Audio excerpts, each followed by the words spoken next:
الله وبركاته. الحمد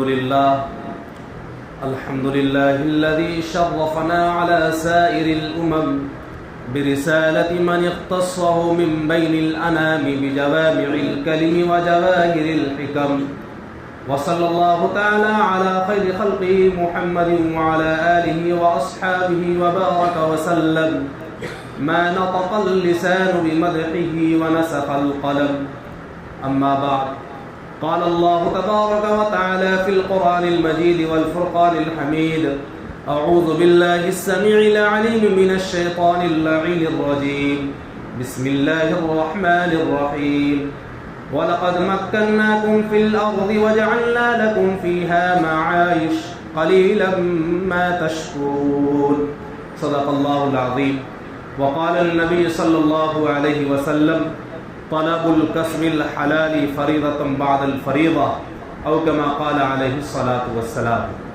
ایک بار اللہ کے حبیب تاجدار دو عالم احمد مجتبیٰ محمد مصطفیٰ صلی اللہ علیہ وسلم پر عقیدت اور محبت سے نماز والا درود شریف پڑھ لیں. اللہم صلی علی محمد وعلی آل محمد کما صلیت علی ابراہیم وعلی آل ابراہیم انک حمید مجید. اللہم بارک علی محمد وعلی آل محمد کما بارکت علی ابراہیم وعلی آل ابراہیم انک حمید مجید. رزق حلال جب تک کمایا نہ جائے گا، رزق حلال جب تک کمایا نہ جائے گا، سجدوں میں یارو لطف پایا نہ جائے گا، سجدوں میں یارو لطف پایا نہ جائے گا. رزق حلال کھانا عبادت سے کم نہیں، رزق حلال کھانا عبادت سے کم نہیں، رزق حلال کھانا عبادت سے کم نہیں. حرام کا لقمہ کھانا ہمیں گوارا نہیں، حرام کا لقمہ کھانا ہمیں گوارا نہیں. اور شاعر کہتا ہے کہ جو حلال و حرام میں کرتا نہیں تمیز، جو حلال و حرام میں کرتا نہیں تمیز، مسجد کے صحن میں بھی نوازا نہ جائے گا، مسجد کے صحن میں بھی نوازا نہ جائے گا. رزق حلال کھانا ہے سنت رسول کی، ان کو اعمال صالحہ سے نکالا نہ جائے گا. حضرات گرامی، میں نے ابھی آپ حضرات کے سامنے سورہ اعراف کی ایک آیت کریمہ کی تلاوت کی ہے اور ایک حدیث کا ٹکڑا آپ حضرات کے گوش گزار کیا ہے. آج یکم مئی ہے اور پوری دنیا میں لیبر ڈے منایا جا رہا ہے، مزدور ڈے، یوم مزدور. آج پوری دنیا میں نفسا نفسی کا عالم ہے، کہیں بے روزگاری کا عالم ہے، کہیں پریشانی میں انسان پھنسا ہوا ہے اور مہنگائی کا مار بھی ہے.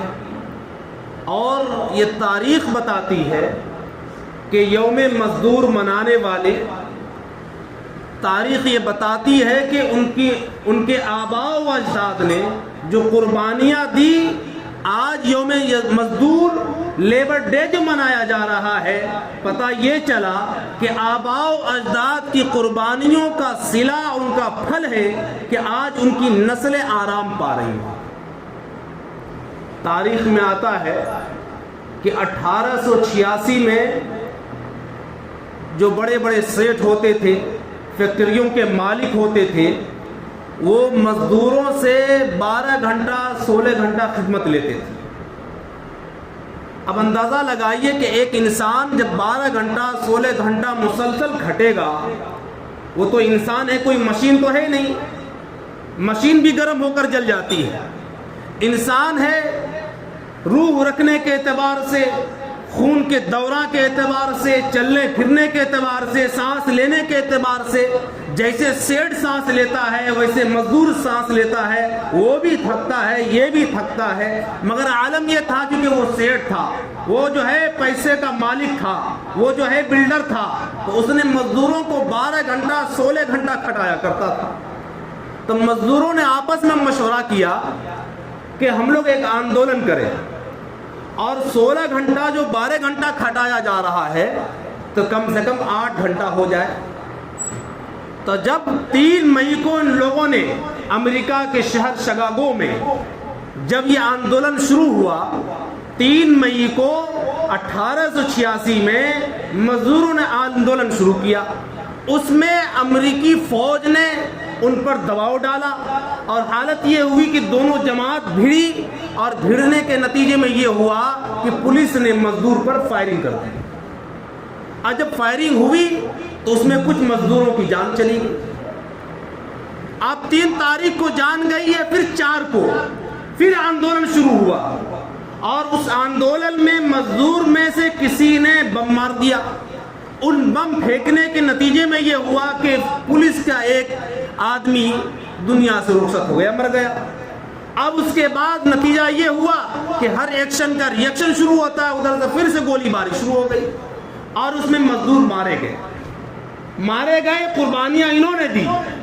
آج سرکاری محکمے میں آپ دیکھیں یا پرائیویٹ ہو، 8 گھنٹہ ڈیوٹی لی جا رہی ہے۔ قربانی کس نے دی؟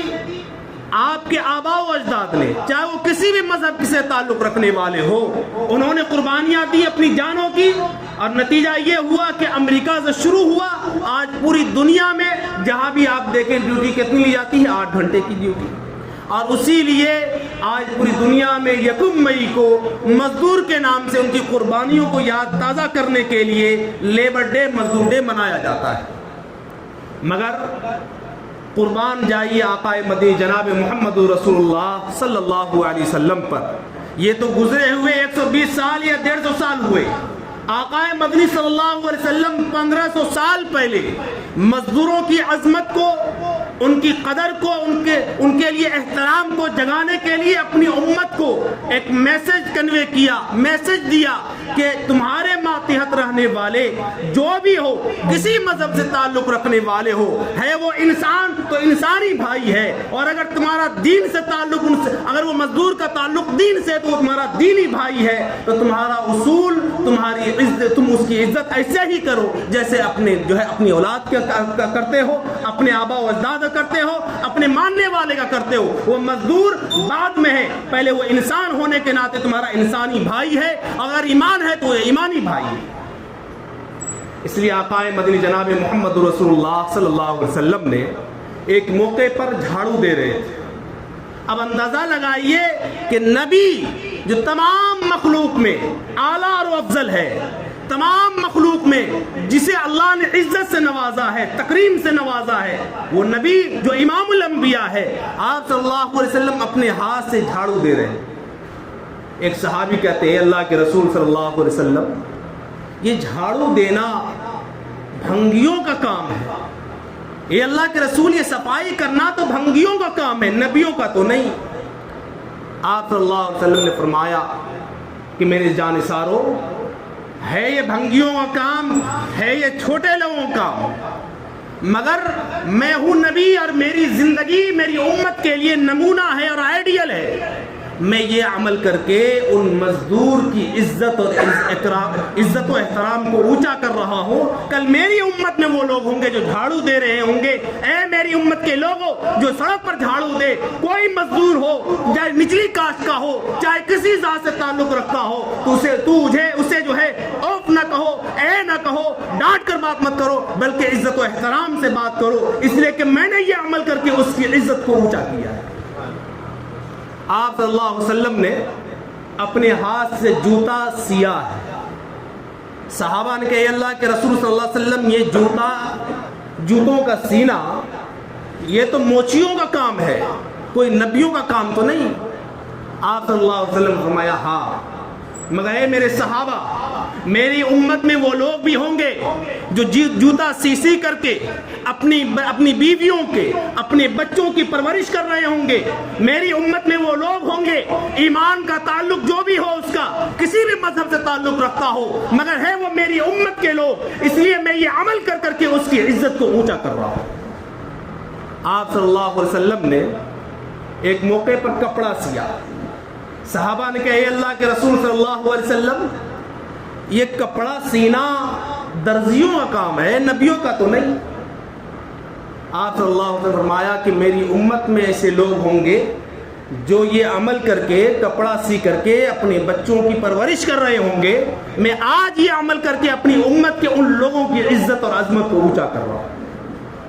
تو یہ بتانا مقصد یہ ہے کہ مزدور چاہے دکان پر کام کرنے والا ہو یا فیکٹری میں کام کرنے والا ہو یا کھیت کھلیانوں میں کام کرنے والا ہو، مزدور اپنی جگہ ہے، انسان ہونے کے ناطے ہم اور آپ برابر ہے، اس لیے اس کی عزت کو ویسے ہی جو ہے ادا کیا جائے جیسے آپ صلی اللہ علیہ وسلم نے فرمایا کہ اس کی عزت کو اور اس کی جو ہے اس کا احترام ایسے ہی کرو جیسے تم اپنی اولاد کا اور اپنے بڑوں کا احترام کرو۔ اسی لیے میرے محترم بزرگوں دوستو، تاریخ یہ بھی بتاتی ہے کہ حضرت آدم علیہ السلام جب دنیا میں آئے، آپ نے مٹی میں دانہ ڈال کر کاشتکاری کی، جسے کسان کہتے ہیں ہم لوگ اپنی زبان میں، کاشتکاری کی، کھیتی باڑی کی۔ حضرت آدم علیہ السلام نے کاشتکاری کر کے پوری انسانیت کو سبق دیا، کام چھوٹا ہو یا بڑا، کوئی چھوٹا اور بڑا نہیں ہوتا، بلکہ سوچ ہماری چھوٹی اور بڑی ہوتی ہے، کام کوئی چھوٹا بڑا نہیں ہوتا، کوئی ہتک اور اس میں شرمشار والی بات نہیں ہے، بلکہ ہمیں کرنے میں فخر اس لیے ہونا چاہیے کہ آقا صلی اللہ علیہ وسلم نے فرمایا کہ الکاسب حبیب اللہ، جو اپنے ہاتھوں سے محنت اور مزدوری کرتا ہے وہ اللہ کا دوست ہوتا ہے، وہ اللہ کا دوست ہوتا ہے۔ اندازہ لگائیے کہ آپ صلی اللہ علیہ وسلم نے یہ فرما کر کتنی بڑی بات کہہ دی ہے کہ ایک سڑک پر ریڑھی لگانے والا، ایک سڑک پر کنارے پر مزدوری کرنے والا ان لوگوں سے افضل اور بہتر ہے کہ جو بھیک مانگتے ہیں اور ہاتھ پھیلاتے ہیں۔ یہ وہ لوگ ہیں جو ریڑھی لگاتے ہیں اور اپنے بچوں کو ہاتھ پھیلانے سے بچاتے ہیں، اپنی بیویوں کو ہاتھ پھیلانے سے بچاتے ہیں، باہر میں سردی ہو تب، گرمی ہو تب، بارش ہو تب،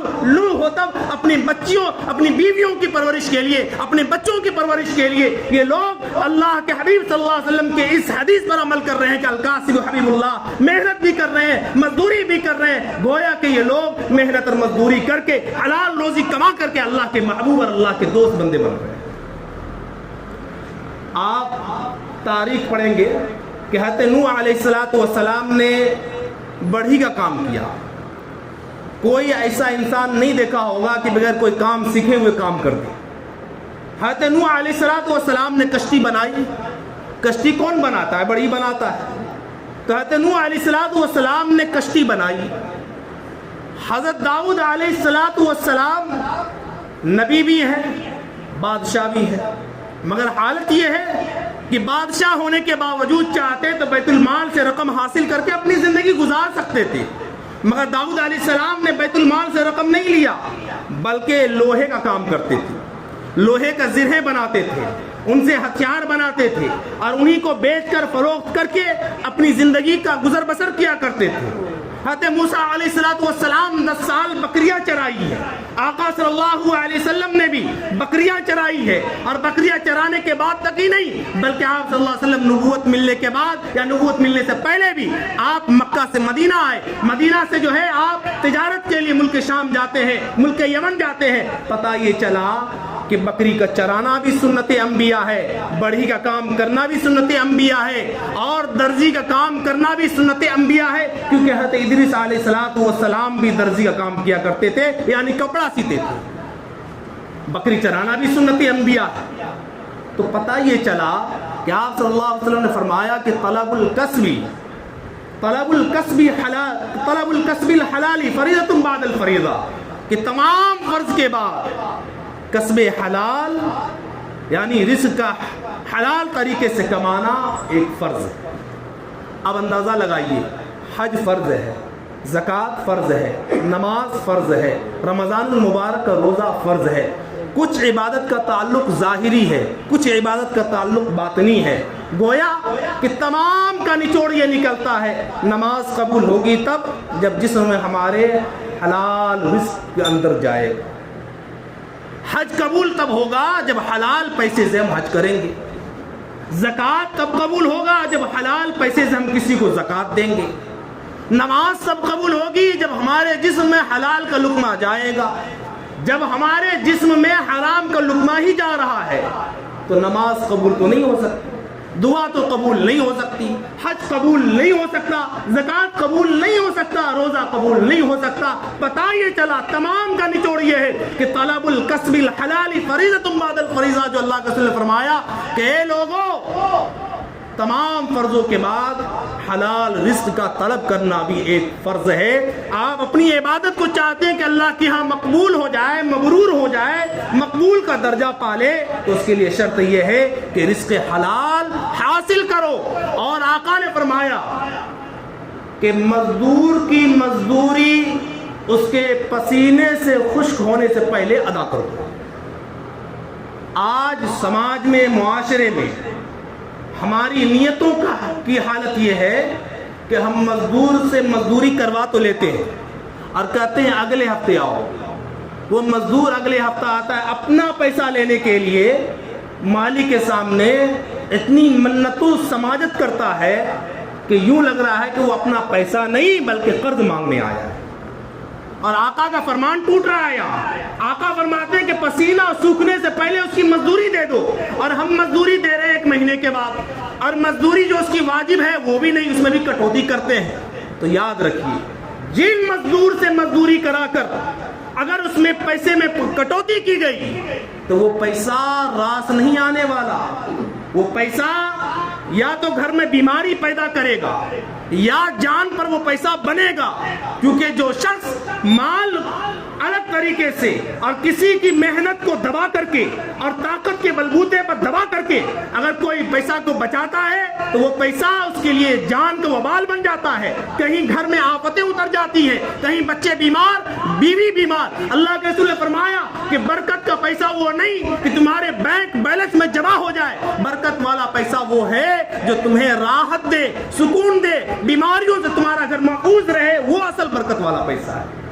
پیسہ ہو کروڑوں، اب بیماری بھی ساتھ میں لگی ہو، پتا چلا ہر ہفتے چیک اپ ہو رہا ہے، ہر ہفتے جو ہے دوائیں کھائی جا رہی ہیں، اور گھر میں ایک نہیں انیک لوگ دواؤں کے ساتھ اپنی زندگی گزار رہے ہیں، تو مشاہدہ کرنا ہوگا، محاسبہ کرنا ہوگا، کہیں وہ پیسہ ہمارے پاس جو ہے کسی مزدور کا پیسہ تو نہیں آ گیا، 1 روپیہ تو نہیں آ گیا، اور اگر آ گیا ہے تو اسے ادا کر دے، ورنہ یہ پیسہ بیماری کا وبال بنے گا، بیماری جسم میں پیدا کرے گا، اور جو ہے گھروں میں بیماری پیدا کرے گا، نحوستیں اللہ کی اتریں گی، اللہ کا عذاب اترے گا۔ اس لیے میں جو ہے مزدور کی مزدوری کو ادا کرنے کے لیے سب سے پہلے کوشاں رہا۔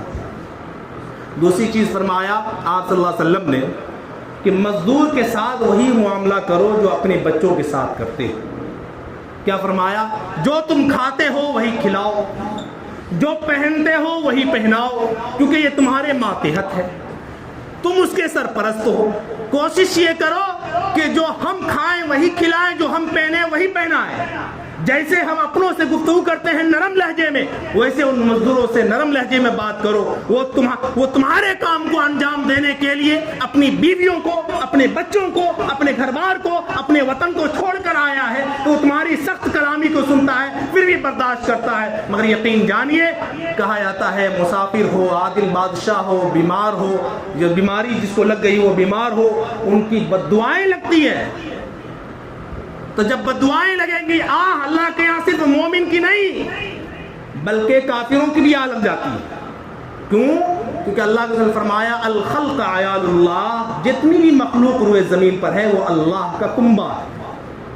یہ ضروری نہیں کہ مومن بددعا دے تو بددعا لگے گی۔ جب الخلق عیال اللہ، چاہے یہودی ہو، نصرانی ہو، مجوسی ہو، پارسی ہو، بدھسٹ ہو، کوئی بھی ہو، ہے تو اللہ کی مخلوق، اگر اس کے ساتھ ظلم روئے زمین پر ہوگا، اس کی آہ اگر آسمان پر پہنچی تو آپ کے لیے اچھا نہیں ہوگا۔ اس لیے میرے محترم بزرگوں، دوستو، یہ کوشش کرنی چاہیے۔ اور دوسرا میسج یہ ہے کہ ہمارے بعض نوجوان اعلیٰ ڈگری لے کر بیٹھے ہوئے، کیوں؟ بھائی آرام والی نوکری مل جائے، کرسی والی نوکری مل جائے، چھوٹا موٹا کام کرنے سے کیا ہوگا؟ یاد رکھیے کامیابی کی سیڑھی نیچے سے شروع ہوتی ہے، اس لیے ڈگری اعلیٰ ہو اور بہت آپ نے پڑھے لکھے، مگر آپ کو چاہیے کہ آپ گھر میں نہ بیٹھیں۔ اسلام میں اس کی مذمت کی گئی ہے گھر میں بیٹھنے والوں کی۔ آپ کو اللہ نے جسمانی طاقت دی ہے، آپ کو اللہ نے علم سے نوازا ہے، تو آپ اپنا چھوٹا کام سے جو ہے بسم اللہ کیجیے۔ اور دیکھیے اللہ تعالیٰ اس میں برکت دے گا، اور چھوٹے سے بڑا ہوگا، مگر بڑی سوچ رکھیے گا اور گھر میں نکمے بیٹھے رہیے گا اور گھر کا آٹا گلا کیجیے گا اور کہیے گا کہ بے روزگاری جو ہے پھیلی ہوئی ہے، تو وجہ اس کی یہ ہے کہ ہماری سوچ نکمی ہو چکی ہے۔ ہم محنت نہیں کرنا چاہتے، ہم مزدوری نہیں کرنا چاہتے، ہم چاہتے ہیں کہ قوم بنی اسرائیل والا من اور سلوا اترتا رہے اور ہم کھاتے رہے۔ ایسا نہیں ہوگا، آپ کو ہاتھ پیر چلانا ہوگا، اور جب چلائیں گے تو انشاءاللہ اللہ کی مدد آئے گی، اللہ کی نصرت اترے گی، مگر شرط یہ ہے کہ آپ کو محنت کرنی پڑے گی۔ اس لیے میرے محترم بزرگوں دوستو، تو قرآن میں اللہ تعالیٰ فرماتا ہے وَلَقَدْ مَكَّنَّاكُمْ فِي الْأَرْضِ وَجَعَلْنَا لَكُمْ فِيهَا مَعَائِشَ قَلِيلًا مَا تَشْكُرُونَ۔ اللہ کہتا ہے اے لوگو، ہم نے تمہیں زمین پر بسایا ہے، جتنے بھی اس دنیا میں سیارے ہیں ان تمام سیاروں کو دیکھا جائے تو ان سیاروں میں جو زمین کا سیارہ ہے، ان سیاروں میں زمین پر اللہ نے تمام مخلوق کے لیے، انسانوں کے لیے، حیوانوں کے لیے جو اللہ تعالیٰ نے اسباب فراہم کیے ہیں، اللہ کہتے ہیں وَلَقَدْ مَكَّنَّاكُمْ فِي الْأَرْضِ وَجَعَلْنَا لَكُمْ فِيهَا مَعَائِشَ۔ اے لوگوں، ہم نے تمہیں زمین میں بسایا ہے اور تمہارے رہنے سہنے کے لیے سورج کی روشنی، چاند کی روشنی، سیارے اور ستارے اور جو ہے بحر و بر، شجر و شر، تمام چیزیں ہم نے کھانے پینے کے لیے تمام چیزوں کا ہم نے فراہم کر دیا ہے۔ بس یہ ہے کہ تم جو ہے ناشکرے ہو۔ وَلَقَدْ مَكَّنَّاكُمْ فِي الْأَرْضِ وَجَعَلْنَا لَكُمْ فِيهَا مَعَائِشَ قَلِيلًا مَا تَشْكُرُونَ۔ تم پھر بھی ناشکرے ہو۔ اللہ شکایت کرتا ہے کہ ہم نے تمہیں سب کچھ دیا، اس کے باوجود تم میرا شکر ادا نہیں کرتے ہو، پھر بھی تم ناشکرے ہو کہ یار کمائی نہیں ہو رہی، برکت نہیں ہو رہی، ایسے نہیں ہو رہا۔ اس لیے اللہ کہتا ہے کہ ہم نے سب کچھ تجھے دیا، آنکھ میں روشنی دی، ہاتھ میں طاقت دی، دماغ میں سوچنے کی طاقت دی، پیر سے چلنے کی طاقت دی، تمام چیزیں دینے کے باوجود تم تمام چیزوں کو استعمال کرتے ہو، پھر بھی تم اللہ کا ناشکر ادا کرتے ہو۔ اس لیے اللہ کہتے ہیں شکر گزار بندے بن جاؤ۔